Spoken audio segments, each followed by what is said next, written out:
Shalom, chers auditeurs, shalom, chers frères et sœurs. C'est la méditation quotidienne de la voix de l'Esprit. Aujourd'hui, nous allons parler des exigences de la prière. Avant de commencer, prions. Oh, Éternel, nous te bénissons infiniment, Seigneur, pour cette nouvelle opportunité que tu nous as donnée d'écouter ta parole, de recevoir de ta semence, de te connaître encore, de nous rapprocher plus de toi. Reçois la gloire éternelle pour cette miséricorde et cette grâce.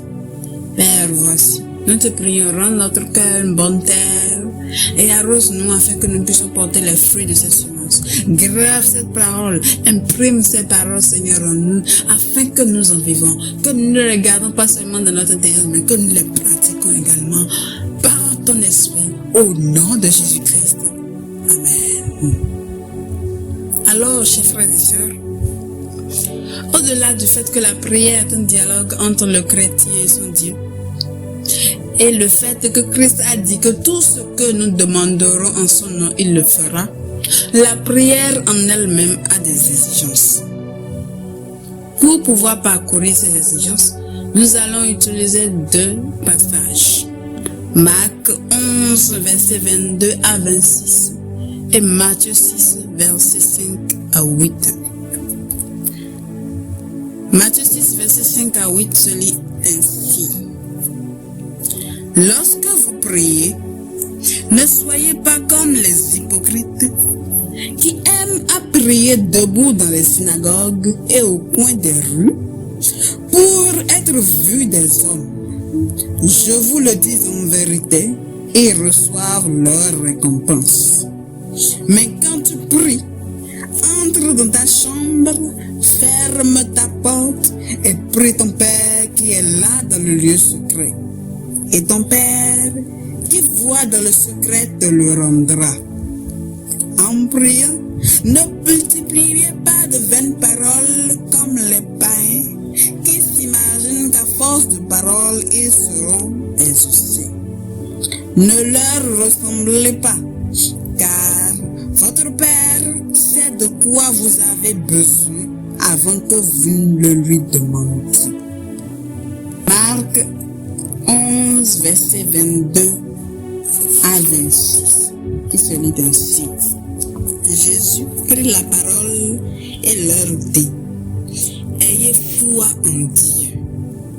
Je vous le dis en vérité, si quelqu'un dit à cette montagne, ôte-toi de là et jette-toi dans la mer, et s'il ne doute point en son cœur, mais croit que ce qu'il dit arrive, il le verra s'accomplir. C'est pourquoi je vous dis, tout ce que vous demanderez en priant, croyez que vous l'avez reçu et vous le verrez s'accomplir. Et lorsque vous êtes debout faisant votre prière, si vous avez quelque chose contre quelqu'un, pardonnez, afin que votre Père qui est dans les cieux vous pardonne aussi vos offenses. Mais si vous ne pardonnez pas, votre Père qui est dans les cieux ne vous pardonnera pas non plus vos offenses. Amen. Alors, mes frères et sœurs, aujourd'hui, nous allons parcourir de façon superficielle quelques exigences de la prière. Retournons d'abord dans Matthieu 6, verset 5 à 8. Dans ce verset, tout d'abord, le Seigneur nous parle de l'intimité. L'intimité de la prière.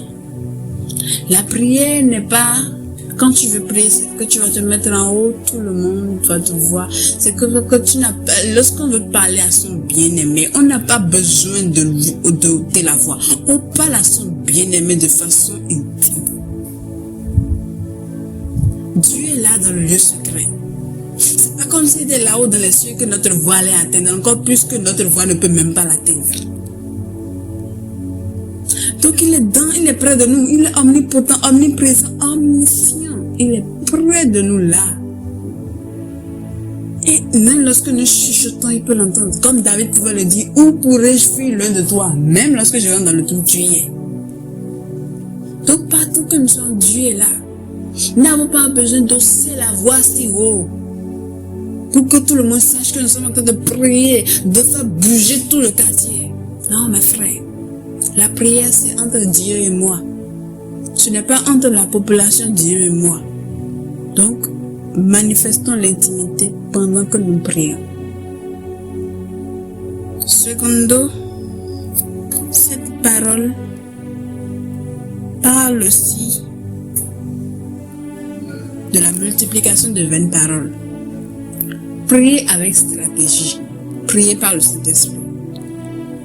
C'est pas la peine de dire Seigneur, donne-moi ci, Seigneur, donne-moi ci. Seigneur, donne-moi, Seigneur, donne-moi un mouton, Seigneur, donne-moi un mouton. Si tu me donnes un mouton, Seigneur, donne-moi un mouton, Seigneur, donne-moi un mouton. Si tu me donnes un mouton, non. Priez de façon stratégique. Par exemple, lorsqu'on va dans un roi, chapitre 18, verset 36 à 44, lorsque Élie voulait prier, qu'est-ce qu'il a dit? Élie dans un roi, chapitre 18. Qu'est-ce qu'Élie a dit? Il a dit, Éternel Dieu d'Abraham, d'Isaac et d'Israël, que l'on sache aujourd'hui que tu es Dieu en Israël, que je suis ton serviteur et que j'ai fait toutes ces choses par ta parole. Réponds-moi, Éternel. Réponds-moi afin que ce peuple reconnaisse que c'est toi, Éternel, qui es Dieu, et que c'est toi qui ramènes le cœur. Tout ce qu'il a dit. Et le feu est descendu. Prions avec stratégie par le Saint-Esprit. Et nous prions ne soyons pas aussi. Ne perdons pas notre temps à multiplier de vaines paroles. Car comme le Seigneur l'a dit, Dieu sait déjà de quoi nous avons besoin avant que nous ne lui demandions. Maintenant, nous allons partir de Marc 6, verset 5 à 8. Et dans Marc 11, Marc 11, verset 22 à 26. Là, le Seigneur fait mention de la foi. Tu pries, tu veux quelque chose. Si tu ne crois pas que la personne peut le faire, pourquoi tu pries alors? Donc d'abord, lorsque nous prions, ayons la foi. Et il a même dit, le Seigneur l'a même dit dans la parole, lorsque vous demandez une fois que vous l'avez reçu, vous allez s'accomplir. Dans le verset 23. Lorsque vous demandez un prière, et une fois que vous l'avez reçu, et vous le verrez s'accomplir. Par la suite, il nous parle du pardon. Voyez, dans ce verset, le Seigneur a pris le temps de dire, et si vous avez quelque chose? Donc, avant de prier, assurez-vous que vous n'avez pas quelque chose contre quelqu'un. C'est très important. C'est très important. Aujourd'hui, nous allons faire mention de 4 choses exigeantes de la prière. L'intimité, le pardon, la foi et la non-multiplication de vaines paroles. Gardons-y cœur afin de pouvoir les pratiquer par le Saint-Esprit. Sinon, on nous arrêter là pour aujourd'hui. Prions. Éternel Dieu, nous te bénissons pour cette nouvelle parole que tu nous as donnée. Donne-nous à pouvoir les pratiquer pour la gloire de ton nom et que nous emportons les fruits, Seigneur, afin de manifester ton nom au milieu des peuples, afin de devenir un témoignage au milieu des nations. Au nom de Jésus. Amen.